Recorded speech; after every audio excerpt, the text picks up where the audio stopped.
Hello नमस्कार, welcome to the red hot podcast.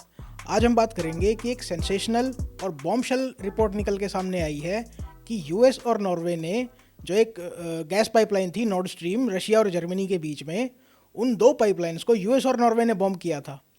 और इसमें हम बातें करेंगे अलग अलग पहलुओं की। सबसे पहले एक इन्वेस्टिगेटिव जर्नलिस्ट हैं, उनका नाम है सिमोर हर्ष।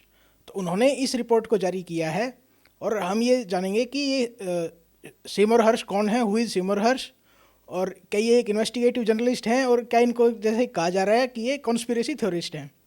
उसके बाद हम बात करेंगे कि ये नॉर्ड स्ट्रीम पाइपलाइन ही एग्जैक्टली हैं क्या, और ये सी के अंडर क्यों थी, लैंड के ऊपर से क्यों नहीं थी। उसके बाद हम बात करेंगे कि why the US wanted to blow up these pipelines Nord Stream, और जो बाइडन ने इनको ब्लो अप करने का डिसीजन कब लिया। इसके बाद हम बात करेंगे कि इनकी प्लानिंग कैसे की गई और इस कोवर्ट ऑपरेशन को कैसे कैरिड आउट किया गया। उसके बाद हम देखेंगे कि जो इन्होंने प्लान किया था इस पाइपलाइन को उड़ाने का, तो ये जो प्लानर्स थे इनकी थिंकिंग क्या थी, और क्या ऐसा कोई सिमिलर ऑपरेशन क्या यूएस के द्वारा पहले कभी किया गया है। उसके बाद जब इन्होंने ब्लास्ट कर दिया और पाइपलाइंस को उड़ा दिया, तो उसको काउंटर करने के लिए यूएस की मीडिया स्ट्रेटजी क्या थी, और अब ये जो स्टोरी निकल के सामने आ रही है, इसको एक तरह से दफन करने के लिए यूएसए क्या क्या कर रहा है। फिर हम बात करेंगे कि वाई डिड जो बाइडन डिड दिस एग्जैक्टली, कि टाइमिंग और एक तरह से उन्होंने कैसे डिसाइड किया इसका, और उन्होंने जो बाइडन एडमिनिस्ट्रेशन है, क्या उन्होंने कॉन्सिक्वेंसेस के बारे में बिल्कुल नहीं सोचा, क्या उन्होंने कभी ये नहीं सोचा कि रशिया इसका क्या कैसे जवाब देगा और इसके कॉन्सिक्वेंसेस कितने ख़राब हो सकते हैं, क्योंकि ये एक्ट ऑफ वॉर है। फिर हम बात करेंगे कि नेटो और ईयू पे इसका क्या इफेक्ट होगा, फ्रांस और जर्मनी की अब क्या पोजीशन रहने वाली है इस नेटो अलायंस को लेके। फिर हम बात करेंगे कि अभी ये सामने क्यों आ रहा है। ऐसा तो नहीं है कि जो यूक्रेन वॉर में एक हार होने वाली है उसके लिए बाइडन को एक तरह से स्केपगोट बनाया जा रहा हो इसका। फिर हम बात करेंगे कि फ्यूचर इवेंट्स क्या क्या हो सकते हैं और इस चेंजिंग जियोपॉलिटिकल ऑर्डर में इंडिया की क्या भूमिका रहेगी। सबसे पहले हम बात करेंगे कि ये जो जर्नलिस्ट हैं सिमोर हर्ष, ये कौन है। ये मैं आपको दिखाता हूँ। Veteran journalist claims US bombed Nord Stream gas pipelines, who is Seymour Hersh. ये एक जर्नलिस्ट हैं, एक Pulitzer prize winner journalist. The Hersh who has reported on Vietnam war, treatment of detainees by the US military police at Abu Ghraib prison near Baghdad. He has also worked with New York Times and New Yorker magazine. तो इनकी क्या है, as भी काफ़ी ज़्यादा हो रखी है, ये 85 ईयर्स के हैं आई थिंक, और इन्होंने बहुत बड़ी बड़ी स्टोरीज़ अनकवर करी हैं। वियतनाम वॉर के दौरान इन्होंने एक ऐसी स्टोरी अनकवर करी थी कि यूएस की एक बटालियन ने या एक मिलिट्री यूनिट ने एक पूरे के पूरे गांव को मार दिया था वियतनाम में। ये स्टोरी इन्होंने अनकवर करी थी। और इराक में एक प्रिजन था अबू घरेब, और वहाँ पे यूएस इलीगली टॉर्चर कर रहा था इराकीज़ को। ये स्टोरी इन्होंने अनकवर करी थी। इन्होंने, इनका जो ट्रैक रिकॉर्ड है और इनकी जो रेपुटेशन है वो काफ़ी ज़्यादा है, और एक इनकी उम्र भी काफ़ी हो चुकी है। तो अब ऐसा लग नहीं रहा कि इनका कोई एजेंडा हो सकता है इसमें। अब आगे हम बात करते हैं कि ये जो नॉर्ड स्ट्रीम 1 और नॉर्ड स्ट्रीम 2 हैं, ये एग्जैक्टली क्या हैं, और ये सी के अंडर से ही क्यों है और लैंड के ऊपर से क्यों नहीं है। ये मैं आपको आर्टिकल दिखाता हूँ सिमोर हर्ष का, इन्होंने पब्लिश किया है सबस्टैक पे। तो आप simorharsh.substack पे आप इसको ढूंढ सकते हैं कभी भी। फरवरी 8 को आर्टिकल आया है ये, और ये देखिए, 2 of the pipelines which were known collectively as Nord Stream 1 and Nord Stream 2 had been providing Germany and much of the Western Europe with cheap Russian natural gas for more than a decade. Second pair of pipeline Nord Stream 2 had been built but not yet operational. ये जो Nord Stream 2 था, ये I think सितंबर 2021 में operational होना था। ये मैं आपको मैप में दिखाता हूँ इनको। ये देखिए, जो रेड है ये नॉर्ड स्ट्रीम 1 है। आप देखेंगे ये बिल्कुल पैरेलली रन करती हैं, और जो येलो है ये नॉर्ड स्ट्रीम 2 है। इनमें आई थिंक 1 किलोमीटर का डिफरेंस है मैक्सिमम टू मैक्सिमम। ये बिल्कुल पैरेलली रन करती हैं और रशिया से जर्मनी में इनकी एंट्री होती है। अब ये देखेंगे कि जर्मनी इनको एक तरह से सी के थ्रू ही क्यों यूज़ कर रहा था। The direct route through the sea की बात कर रहे हैं, which bypassed any need to transit Ukraine, कि ये जो पाइपलाइन थी ये यूक्रेन के थ्रू नहीं आती थी। किसी भी कंट्री के थ्रू अगर आप पाइपलाइन लेके जाना चाहते हो तो वो ट्रांजिट फीस लेते हैं, गैस ट्रांजिट फीस। लेकिन अगर आप हर चीज़ को बाईपास कर देते हो और एक तरह से घुमा के अगर पाइपलाइन ले जाते हो तो आपको वो ट्रांजिट फीस पे नहीं करनी पड़ेगी और आपको गैस एक तरह से सस्ती मिल सकती है। Had been a boon for the German economy, की जर्मन इकोनॉमी की रीढ़ की हड्डी थी ये, which enjoyed an abundance of cheap Russian natural gas, enough to run its factories, heat its homes, while enabling German distributors to sell excess gas at a profit throughout Western Europe. तो Germany एक तरह से distributor भी बना हुआ था Russian gas का, कि अगर फ्रांस को थोड़ी बहुत चाहिए या बेल्जियम को चाहिए या नीदरलैंड्स को चाहिए तो जर्मनी अपनी एक्सेस गैस उनको सेल कर देता था। अब हम बात करेंगे कि why the US wanted to blow up the Nord Stream, और ये जो बाइडन ने डिसीजन कब लिया, दिसंबर 2021 में इनको ब्लो अप करने का। President Joseph Biden saw the pipelines as a vehicle for Vladimir Putin to weaponize natural gas for his political and territorial ambitions, कि इनको डर था कि यूएस की जो फॉरेन पॉलिसी कह लीजिए या सिक्योरिटी नीड्स कह लीजिए या नेटो की सिक्योरिटी नीड्स कह लीजिए, उनके लिए ये पाइपलाइन खतरा थी कि इकोनॉमी जो डिपेंडेंस है यूरोप की वो रशिया पे बढ़ती जा रही थी। President Biden and his foreign policy team, NSA Jake Sullivan, secretary of state Antony Blinken and Victoria Nuland under secretary of state, ये सब शामिल थे, had been vocal and consistent in their hostility of the two pipelines, कि ये पूरी तरह से एक तरह से ये थे कि भाई इस पाइपलाइन को हमने गिराना है। ये एक मैं आपको एक क्लिप दिखाता हूँ, जो बाइडन की क्लिप भी और विक्टोरिया न्यूलैंड की क्लिप भी। If Russia invades, that means tanks or troops crossing the border of Ukraine again. Then there will be no longer a Nord Stream 2. We will bring an end to it. How will you do that exactly, since the project and control of the project is within Germany's control? We will, I promise you, we'll be able to do it. We continue to have very strong and clear conversations with our German allies, and I want to be clear with you today.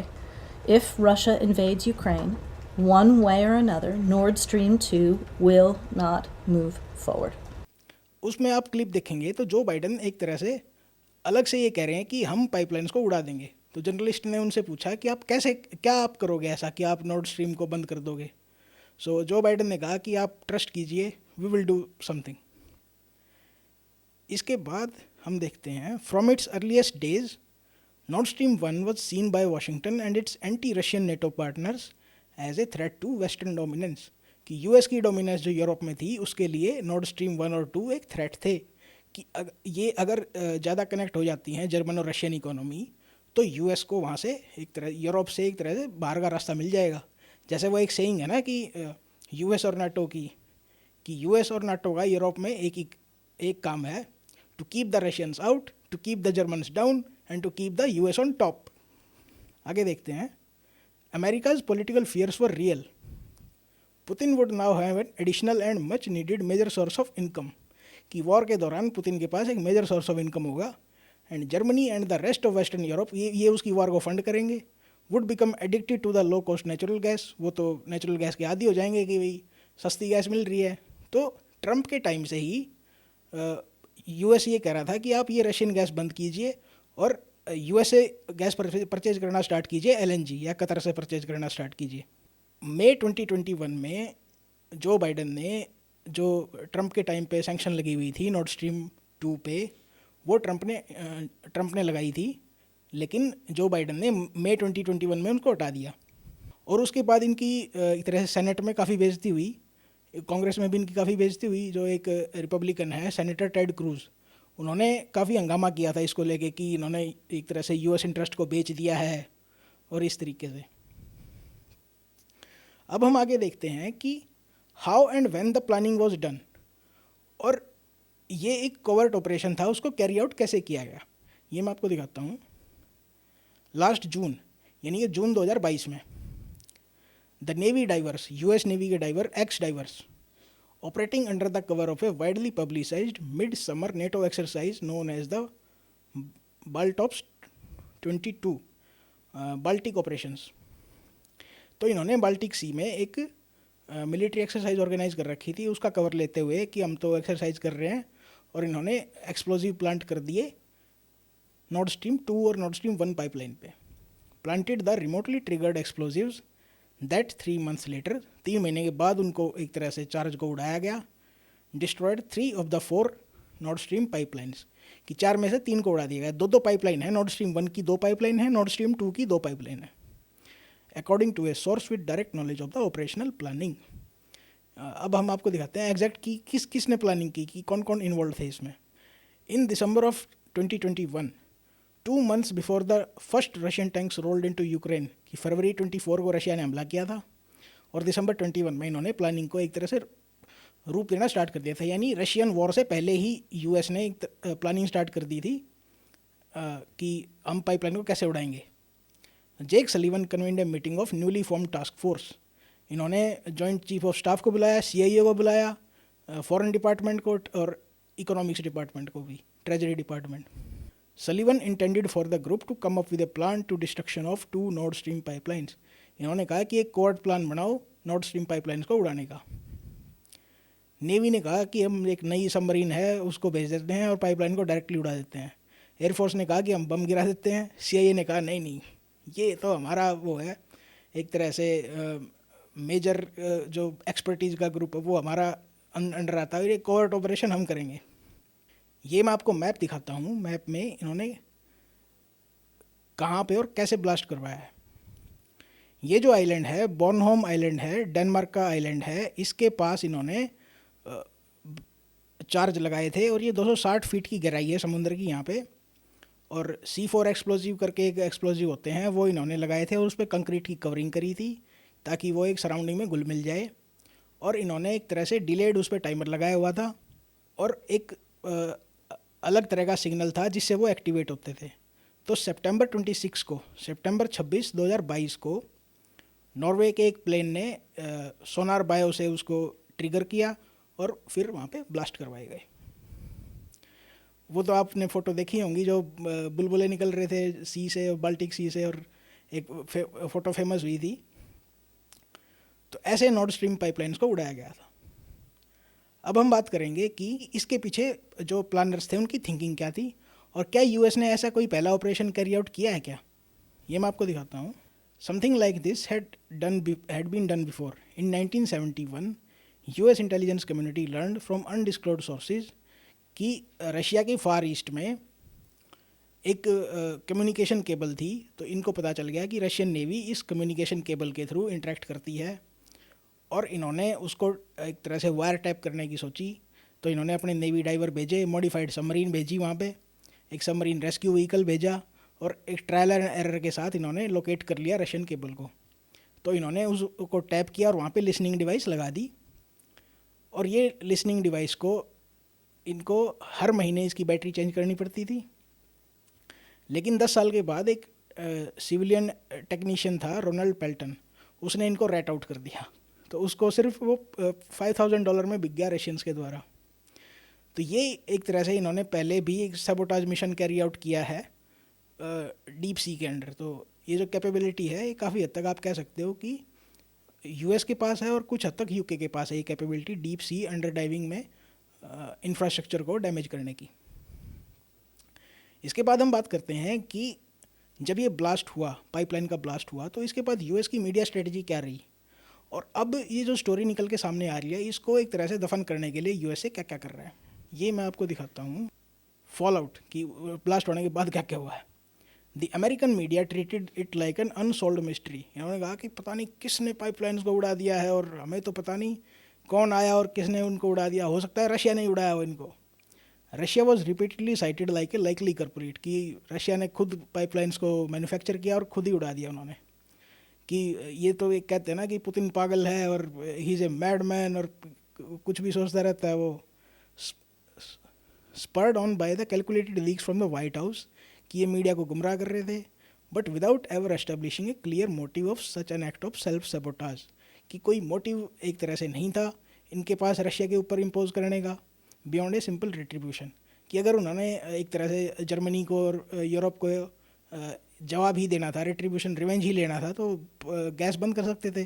Pipeline को उड़ाने की क्या ज़रूरत थी? Pipeline को उड़ाने से क्या है, रशिया की लेवरेज खत्म हो जाती है टोटली, और जिससे फ़ायदा सिर्फ यूएस और यूके को होगा।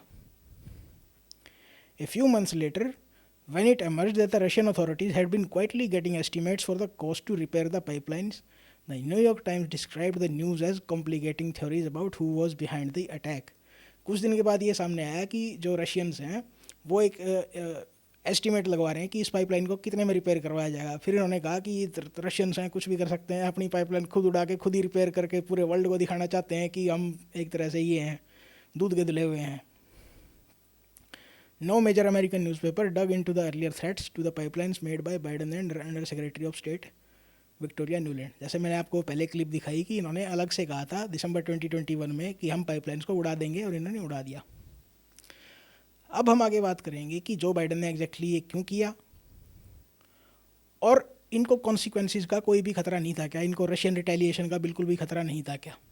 While it was never clear why Russia would seek to destroy its own lucrative pipeline, a more telling rationale of the president action came from Secretary of State Antony Blinken.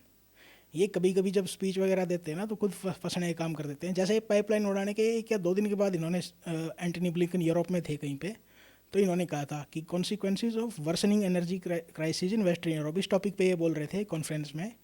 इन्होंने कहा कि it's a ट्रेमेंडस opportunity for the USA, कि Europe के लिए एक बहुत ही ख़राब चीज़ है लेकिन यूएसए के लिए बहुत एक ट्रेमेंडस अपॉर्चुनिटी है, and for all to remove the dependence on Russian gas, कि रशिया के ऊपर से एनर्जी डिपेंडेंस ख़त्म करने का एक बहुत सुनहरा मौका है, और यूएसए अब एक तरह से मन चाहे दाम पे अब यूरोप को अपनी गैस बेच सकता है और अमीर बन सकता है। And thus to take away from Vladimir Putin the weaponization of energy as a means of advancing his imperial designs, that's very significant and that offers tremendous strategic opportunity for the years to come, कि अब पूरा का पूरा Europe एक तरह से USA पर dependent है, और चाह के भी वो कोई अलग स्टेप ले नहीं सकते, क्योंकि पाइपलाइन ऐसा तो है नहीं कि 1 साल में बन जाएगी या 6 महीने के अंदर बन जाएगी। इसको बनने में काफ़ी टाइम लगता है, 4 से 5 साल से 10 साल भी लग सकते हैं पाइपलाइन को बनने में, और ये इस बात की क्या गारंटी है कि यूएसए दोबारा उसमें ब्लास्ट नहीं करेगा। More recently Victoria Nuland express satisfaction at the demise of the newest of the pipelines, testifying at a Senate foreign relations committee hearing in the late January. उन्होंने सेनेटर टेड क्रूज से कहा कि जैसा कि आप जानते हैं और आप एक मानते भी हैं, जो नॉर्ड स्ट्रीम है वो अब समुद्र की सतह पे पड़ा हुआ एक हंक ऑफ मेटल है। ये मैं आपको क्लिप दिखाता हूँ उनकी। Senator Cruz, like you, I am, and I think the administration is very gratified to know that Nord Stream 2 is now, as you like to say, a hunk of metal at the bottom of the sea. कि जो Biden की एक तरह से thinking क्या थी pipeline को उड़ाने की। Well he said, speaking of the president, जो इनके सोर्स हैं सिमर हर्ष के, वो बता रहे हैं कि I got to admit the guy has a pair of balls, he said he was going to do it and he did, कि जो बाइडन ने कहा था स्पीच में कि हम कर देंगे और उन्होंने करके दिखा दिया। कॉन्सिक्वेंसेस जाए बाढ़ में, न्यूक्लियर वेपन चले तो चलें, हमें कोई दिक्कत नहीं उस चीज़ से। जब उनसे पूछा गया, ये जो इनके सोर्स हैं, कि रशियंस इस पर रिस्पॉन्ड नहीं करेंगे क्या, तो इन्होंने कहा कि what he thinks about the Russians, he said cynically maybe they want the capability to do the same things the US did. उन्होंने कहा कि अगर रशियंस के पास कैपेबिलिटी होती तो वो कर चुके होते। ये मैं आपको एक क्लिप दिखाता हूँ जो बाइडन की 1997 की, इससे आपको एक आइडिया होगा कि यूएस की थिंकिंग क्या है। Our conversation with Zhganov was repeated with Lebed. They talked about they don't want this NATO expansion. They know it's not in their security interests and on, and said, well, and if you do that, we may have to look to China. And I couldn't help using the colloquial expression from my state by saying to Zhganov, lots of luck in your senior year. Good luck. And if that doesn't work, try Iran. I'm serious. I said that to them, and these were, and they know, I knew, they knew, everybody knows that is not an option. And everybody knows, every one of those leaders acknowledges and needs, and they resent it. But they need to look west. And the question is, whether this is designed to completely shut them out, but not in. हम बात करते रहते हैं कि American exceptionalism की जो theory है इनकी, कि आप पूरे वर्ल्ड में कहीं भी कुछ भी कर दो, आपके आपके ऊपर बाउंस बैक नहीं करेगा। लेकिन अब एक तरह से वो जो इन्होंने पूरे वर्ल्ड में एक तरह से अलग अलग जगह खड्डे किए हैं, वो इनको एक तरह से दुख देने के लिए आ रहे हैं सारे सारे साथ में मिलके।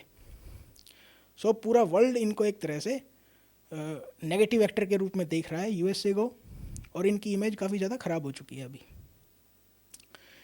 इसके बाद हम बात करेंगे कि इस सब का इफ़ेक्ट नेटो और ईयू पे क्या होगा, और फ्रांस और जर्मनी की इसमें क्या रिएक्शन रहेगी।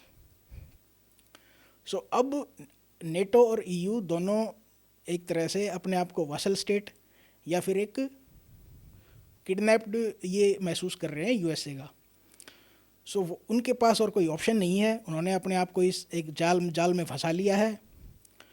और अब यूएसए ये चाहेगा कि यहाँ पे यूक्रेन में तो वो कॉन्फ्लिक्ट को लूज़ करने वाले हैं। सो नेटो को बरकरार रखने के लिए कि नेटो टूट ना जाए, इसके लिए वो जल्दी से जल्दी चाइना की कॉन्फ्लिक्ट पे मूव करना चाहेंगे, जिसके लिए यूरोप कभी भी एक तरह से पूरे मन से रेडी नहीं था, क्योंकि यूरोप की इकोनॉमी जो है वो मेनली चाइनीज़ कंज्यूमर गुड्स पे डिपेंडेंट है। और अगर आपको ध्यान हो कि जर्मनी की जितनी भी कार कंपनीज़ हैं उनका सबसे बड़ा मार्केट चाइना है, ना कि यूएसए। यूएसए में जर्मन कंपनीज़ की जो कार्स हैं वो काफ़ी कम बिकती हैं, तो उनका जो मेन जो मार्केट है वो चाइना है। BMW, Volkswagen, Mercedes and all. और इनकी जो कंपोनेंट फैक्ट्रीज़ हैं जर्मनी की काफ़ी सारी, वो भी चाइना में हैं। सो यूरोप की चाइना के साथ रिलेशनशिप जो है, ट्रेड रिलेशनशिप, वो काफ़ी स्ट्रॉन्ग है। और अभी थोड़े दिन पहले आपको ध्यान हो कि जो शी जिनपिंग जब प्रेसिडेंट बने थे थर्ड टाइम पे, तो उन्होंने ओलाफ शोल्ज जो जर्मनी के चांसलर हैं और मैक्रोन फ्रांस के प्रेसिडेंट, दोनों को बुलाया था। तो मैक्रोन तो गए नहीं थे, लेकिन ओलाफ शोल्ज गए थे। सबके एक तरह से सबने मना किया था उनको जाने के लिए, कि यूएसए ही मना कर रहा था, फ्रांस भी, यूके भी, और यहाँ तक कि इनकी खुद की एडमिनिस्ट्रेशन जो इनकी फॉरेन मिनिस्टर थी उन्होंने, और ये उर्सुला वॉन डर लेyen जो ईयू की प्रेसिडेंट हैं, उन्होंने भी इनको वार्न किया था कि चाइना हमारा दुश्मन है और आप ऐसे एक तरह से वहाँ पे नहीं जा सकते। लेकिन फिर भी ये ट्रेड रिलेशनशिप को बचाने के लिए गए थे वहाँ पे। सो अब फ्रांस और जर्मनी क्या स्टेप ले सकते हैं, और इनका यूएस से नाराज़ होने का क्या रीज़न है। फ्रांस जैसे इनके प्रेसिडेंट हैं इमानुएल मैक्रोन, वो स्टार्टिंग से ये कह रहे हैं कि जो यूएस की पॉलिसी हैं वो यूरोप को और फ्रांस को डी इंडस्ट्रियलाइज करने की हैं। और जैसा एक इनका स्पैट हुआ था फ्रांस का और यूएसए का ऑकस डील को लेके, कि France was going to sell diesel submarines to Australia, और इनको बिना बताए यूएस और यूके ने न्यूक्लियर सबमरीन्स की डील ऑस्ट्रेलिया के साथ कर ली और फ्रांस की डील को कैंसिल कर दिया गया। तो उससे फ्रांस में बहुत एक तरह से रोष पैदा हुआ था, क्योंकि वो जो डील थी आई थिंक अबव $50 बिलियन की डील थी वो, तो काफ़ी बड़ी डील थी। और एक तरह से जो इनका खुद का एलाई है उन्होंने इसको धोखा दे दिया और कट कर दिया एक तरह से इनका काम। जर्मनी जो है, जर्मनी के जो चांसलर हैं वो पॉलिटिकली इतने पावरफुल नहीं है, लेकिन फिर भी वो छटपटा रहे हैं यूएस के चंगुल से बाहर निकलने के लिए। तो बहुत ज़्यादा प्रेशर डालने के बाद वो टैंक्स देने के लिए तैयार तो हो गए, लेपर्ड 2 टैंक्स, लेकिन अब वो बैक ट्रैक कर रहे हैं कि नहीं हमारे टैंक तो ख़राब हैं और पहुंच नहीं पाएंगे वहाँ पे, तो एक लेट कर रहे हैं टैंक्स को। जैसे ये जर्मनी के डिफेंस मिनिस्टर थे बोरिस पिस्टोरियस, वो अभी यूक्रेन गए हुए थे कीव में, और उन्होंने जेलेंस्की को एक टॉय जो टैंक है वो गिफ्ट किया है कि अभी तो इसी से काम चला लो, ये देखो लेपर्ड 2 टैंक ऐसा होता है। तो छोटा सा टैंक उनको गिफ्ट करके आए हैं। तो all is not well in the relations between US and NATO and EU. इसके बाद हम बात करेंगे कि ये जो सारा फियास्को है ये अभी बार क्यों आ रहा है, और ये एक ऐसे समय पे जब यूक्रेन की हार होने वाली है। तो ऐसा तो नहीं है कि जो बाइडन पे सब कुछ थोपा जाएगा कि अफ़गानिस्तान में भी इन्होंने डिबैकल किया, यूक्रेन में भी इन्होंने गलत पॉलिसी से एक तरह से डिबैकल किया, तो सारा जो भी कचरा है वो जो बाइडन पे डालो, उनसे रिज़ाइन करवाओ और कमला हैरिस को प्रेसिडेंट बनवाओ। तो ऐसा होने के यूएस में चांस नज़र आ रहे हैं। और इस एक तरह से रिपोर्ट को निकालने के पीछे हो सकता है कि जो बाइडन इससे ये फ़ायदा उठाना चाहें कि वो एक स्ट्रॉन्ग मैन है और उन्होंने कहा था नॉर्थ स्ट्रीम को उड़ा देंगे और उन्होंने उड़ा दिया नॉर्थ स्ट्रीम को। तो इस एक नैरेटिव के भी थोड़े चांस हो सकते हैं। फिर एक ये बात हो सकती है कि जो बाइडन जैसे चाइना के साथ सुलह करना चाहते थे वो उनकी हो नहीं पाई, तो अब वो एक हार्श तरीके से और एक बिल्कुल डायरेक्ट कॉन्सिक्वेंशियल तरीके से चाइना के साथ कॉन्फ्लिक्ट में आगे बढ़ने वाले हैं। अब हम बात करेंगे कि इसके फ्यूचर इवेंट्स क्या क्या हो सकते हैं, फ्यूचर में क्या क्या हो सकता है, रशिया इनसे कैसे बदला ले सकता है और इंडिया का इस चेंजिंग जियोपॉलिटिकल ऑर्डर में क्या रोल हो सकता है। ऐसा नज़र आ रहा है कि यूरोप में जो एनर्जी क्राइसिस है वो बढ़ता ही जा रहा है और उसके दूर होने के कोई भी चांस नज़र नहीं आ रहे। यूके भी काफ़ी डिस्टेबलाइज हो रहा है माइग्रेंट्स की वजह से और पॉलिटिकल इंस्टेबिलिटी की वजह से, और लोग जो हैं वो नाखुश हैं। एक अगर आपने स्वीडन में देखा हो कि स्वीडन में एक्सट्रीमिज़म काफ़ी बढ़ गया है, गैंगस्टर वायलेंस टाइप की चीज़ें काफ़ी निकल के आ रही हैं और रिलीजियस जो कॉन्फ्लिक्ट है वो बढ़ती नज़र आ रही हैं।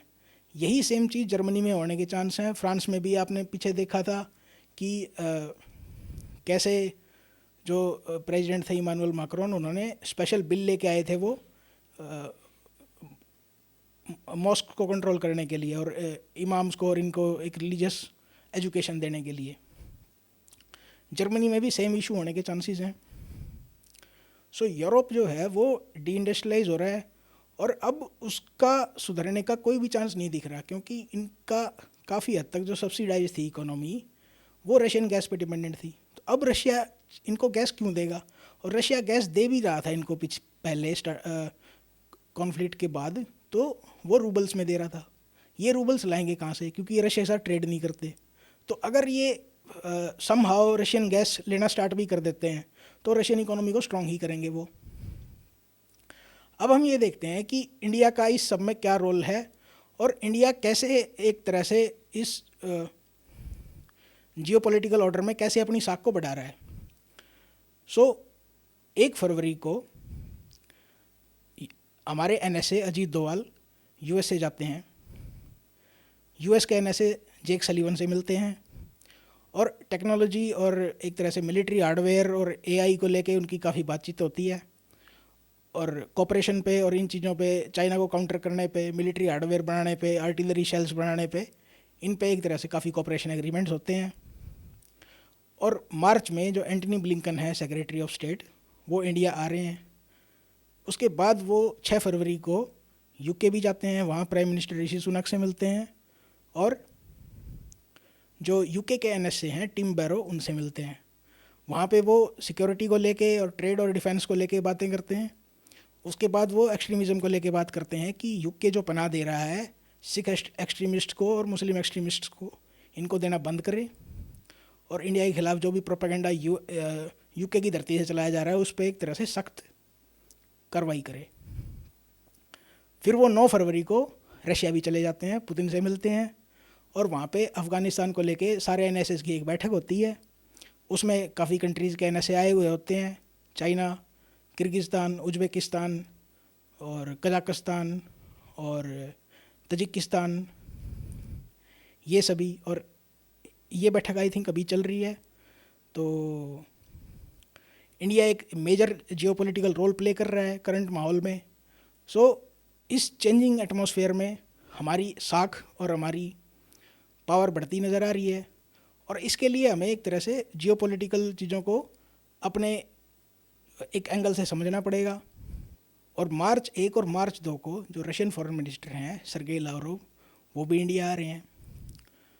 इस माहौल में इंडिया एक मेजर रोल प्ले कर रहा है और जैसा प्राइम मिनिस्टर मोदी ने कहा था कि ये चुनौतियों का समय है लेकिन अपॉर्चुनिटीज़ का समय भी यही है, कि कठिनाइयों का टाइम है लेकिन मौके भी इसी टाइम पे मिलेंगे हमें अपना कद बढ़ाने के।